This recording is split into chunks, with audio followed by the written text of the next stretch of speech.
यही तो मेरा सपना था, इसीलिए तो मैं इस धंधे में आया हुआ था कि भाई एक दिन एक बंदर और छिपकली को भाई टीम अप करते हुए देखूंगा बाकी बंदर और छिपकली से लड़ने के लिए। क्योंकि अगर अब मुझसे कोई पूछे ना कि जिंदगी में एक बार कभी कब खुश हुए होगे, तो ये मोमेंट बता देना कि पीजे गॉडजिला एंड कॉन्ग के ट्रेलर को देखकर खुश हुआ था। क्योंकि भाई the Godzilla x Kong the New Empire का ट्रेलर 2 ऐसा है जैसे कि मम्मी का खाना, एकदम सही, एकदम राइट फीलिंग्स पे हिट होता है। जहां पे भाई ट्रेलर क्या बताता है कि भाई सदियों से ये टाइटन्स नेचर के भाई गार्डियन रहे हैं, जिनमें कॉन्ग स्पेसिफिकली भाई इंसानियत का रखवाला रहा है। मगर भाई सूर्योदय हो चुका है एक नए एम्पायर का, जहां पे भाई ये इंफॉर्मेशन थोड़ी सी विचलित करने वाली है कि हम तो समझ रहे थे कि भाई कॉन्ग का नया एम्पायर शुरू होगा, लेकिन कहीं अपने बैड गाइस का नया एम्पायर तो नहीं होने वाला, या फिर अपने मॉन्स्टर्स का नया एम्पायर तो नहीं होने वाला, जो कि इंसानों के लिए कोई अच्छी बात नहीं होने वाली। क्योंकि ये बैड गाइस का जो भी एम्पायर बनेगा तो इंसानों को तो भाई सही से नहीं छोड़ने वाला। मगर सबसे एक बड़ा राक्षसों का भी एक बड़ा राक्षस है जो कि भाई सबसे नफरत करता है और सबको सब कुछ बर्बाद कर देना चाहता है, वो है शीमू, जो कि भाई जिम्मेदार है एक टाइम पे आइस एज अर्थ पे लाने के लिए भी, जिसका एक बहुत ही छोटा सा ग्लिम हमें ट्रेलर के सबसे पहले शुरू में ही देखने को मिल जाता है। जहां इस सीन में हमें राइट साइड में ही ऊपर से ग्लिम्स उसका देखने को मिलता है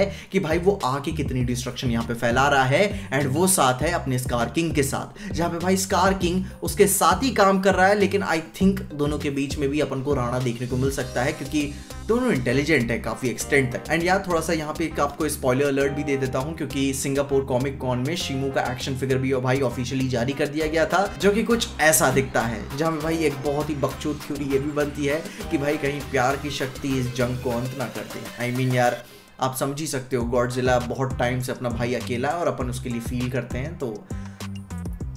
समझा कर ये बात को। जहां भाई हम ट्रेलर के शुरू होते ही देख ही सकते हैं कि जो छोटी बच्ची गॉडजिला वर्सेस कॉन्ग में हमें देखने को मिली थी जिया, वो अभी भी यहाँ पे अटैच्ड है, जिसको भाई इस बार क्या हो रहा है कि उसके पूर्वजों और ग्लोरियस रिस्पॉन्सिबिलिटी वाले विजन्स आ रहे हैं। जहां आई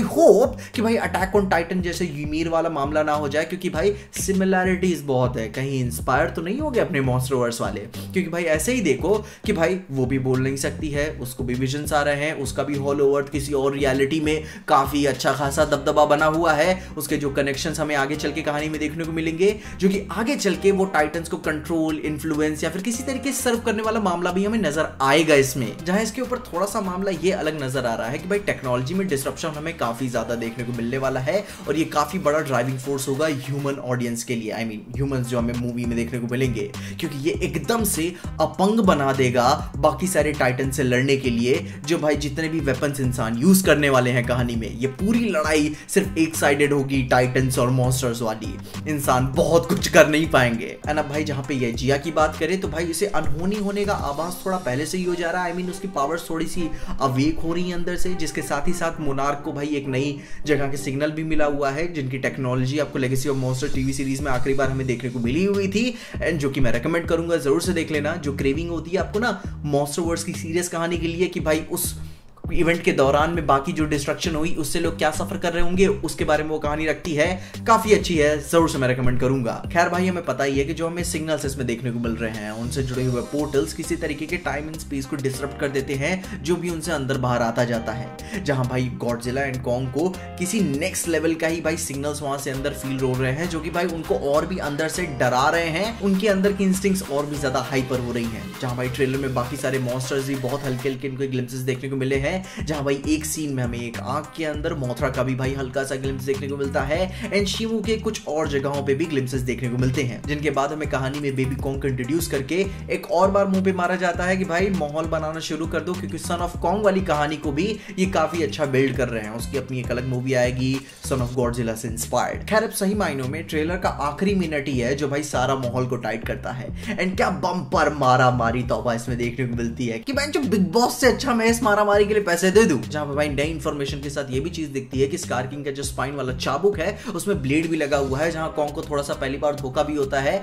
एंड यही वो मोमेंट होने वाला है जहां कॉन्ग को काफी बम्पर चोट वोट लगने वाली है। उसका हाथ भी फ्रैक्चर होगा, क्योंकि भाई अकेले ही लड़ने चले गए और उसको पता नहीं था कि भाई लोग घेर के रखे हुए हैं उसको, जहां पीछे से शीमू भाई अपनी आइस ब्रेथ भी फेंक रहा है, एंड उधर से भाई स्कार अपने विप से उसे मार भी रहा है। तो भाई मामला तो सही था ही नहीं, पढ़नी तो थी इनको। जिसके बाद से एक इंपॉर्टेंट सीन ये भी है कि भाई शीमू ने आते ही ही औकात दिखा दी। मामले यहीं से क्लियर हो जाता है कि भाई जब कॉन्ग अंदर आया होगा लड़ने के लिए ना, तो भाई उन दोनों को हिंट हो गया होगा कि यार यहाँ से बाहर जाने का भी रास्ता है क्या। एंड जैसे हमें बताया जा रहा है कि सीमू तो भाई सबसे पावरफुल पहला फाउंडिंग टाइटन है। वो तो भाई सरफेस पे आते ही आसमान में आइस ब्रेथ फेंकना चालू कर देता है, नेचर का ऑर्डर बिगाड़ना चालू कर देता है ताकि फिर से आइस एज आ जाए। अब जैसे ही हमें ट्रेलर के शुरू में बताया गया है कि गॉडजिला एंड कॉन्ग भाई नेचर्स के प्रोटेक्टर्स हैं, गार्डियंस हैं, तो भाई दोनों जय वीरों की तरह मिलकर अपनी धरती माँ को प्रोटेक्ट करेंगे। एंड बाकी जो हमें पुराने टाइटन्स जैसे मोथरा जैसे टाइटन्स हमें देखने को मिले हैं वो भी भाई उन्हें आके हेल्प करेंगे या फिर एक ग्रेट सैक्रिफाइस भी करेंगे, क्योंकि भाई आग से जलने वाला भी एक सीन देखने को मिलता है जिसको थोड़ा सा समझने के लिए वो मक्खी मूवी का तुम्हें क्लाइमेक्स याद है ना, कि जब वो आग से गुजर के जाता है उस तोप के अंदर, फिर ज्यादा मामला ठीक हो पाता है। मे बी अपनी गॉडजिला की एक्स मोथरा खुद को ऐसे सैक्रिफाइस कर सकती है, जिसपे से ये देख के मुझे काफी अच्छा लगा कि इन्होंने वो गॉडजिला के डार्कर एंड कोल्डर साइड को देखकर भूला नहीं है। मूवी की पूरी मासी साइड नहीं होने वाली है। गॉडजिला का ब्लू टोन एक्चुअली में उसके मॉन्स्ट्रोसिटीज के हॉरर को दिखाता है, जहां पे भाई इंसान उससे लड़ रहे होते हैं, डर रहे होते हैं कि भाई ये आदमी रुक ही नहीं रहा है, जिसके प्रॉपर फ्लैश आउट मोमेंट्स भी हमें ट्रेलर में नजर आ रहे हैं कि भाई मूवी में होंगे। एंड वैसे भी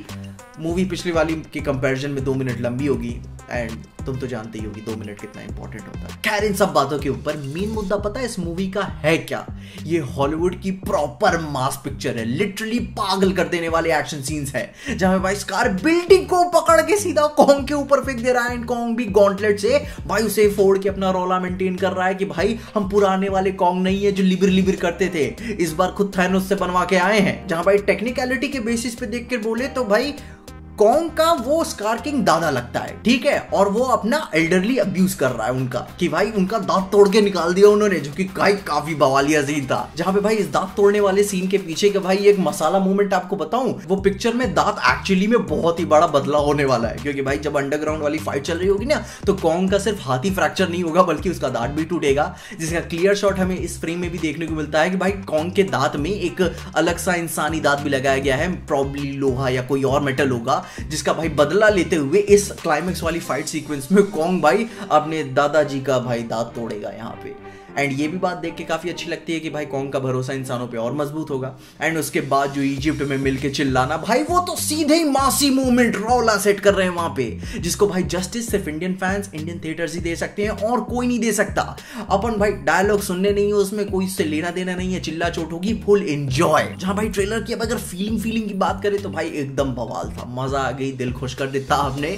जिसपे मेरी कोई भी कंप्लेन नहीं है। हम सब भाई गोल्डन टाइम में रह रहे हैं मॉन्स्टरवर्स के फैंस, उन्हें भाई जो मांग रहे हैं उन्हें वो सब मिल रहा है। जापानीज टोहो स्टूडियोज वाले गोजिरा का हॉरर एंड टेरराइजिंग साइड दिखा रहे हैं, एकदम ग्रिम डार्क वाला अपना हॉलीवुड मासी साइड दिखा रहा है, बॉम्ब ब्लास्टिक, जो कि भाई पुराना जब भाई जापानीज टोहो स्टूडियोज के भाई गॉडजिला की मूवीज आया करती थी, एकदम फुल ब्लोन वाइल्ड वाले। एंड उसके ऊपर भी अगर आपको कुछ सीरियस भी देखना है, लंबा देखना है, तो टीवी सीरीज आके देखो कि भाई इंसानों के बीच में वो टेरराइजिंग मोमेंट्स वो कैसे जी रहे थे, कैसे कोप कर रहे थे, सब कुछ मिल रहा है। मैं बता रहा हूं मार्वल और डीसी से अच्छा परफॉर्म कर रहे हैं, औकात से ज्यादा देखने को मिल रहा है। एंड इस बात के ऊपर मैं गॉड को थैंक यू कहना चाहूंगा, मेरी कोई कंप्लेंट नहीं है, हमें सब देखने को मिल रहा है, इससे अच्छा टाइम जीने को और क्या हो सकता है। जहां इन सब बाकी और प्लॉट डिटेल्स एंड थ्योरीज के ऊपर मैं और वीडियोस लेकर आता रहूंगा, मगर तब तक के लिए डेडपूल 3 यानी कि डेडपूल एंड वुल्वरीन की भाई थ्योरी वीडियो भी मैंने लेकर आई है, जहां भाई ट्रेलर से लेकर मैंने और भी मूवी की प्लॉट डिटेल्स के ऊपर डिस्कस किया हुआ है, जिसके लिए आप मेरी वाले वीडियो को जरूर चेकआउट कर लेना, तुम्हें सारी इन्फॉर्मेशन मिल जाएगी। मगर तब तक के लिए देखते रहिए पीजे एक्सप्लेन।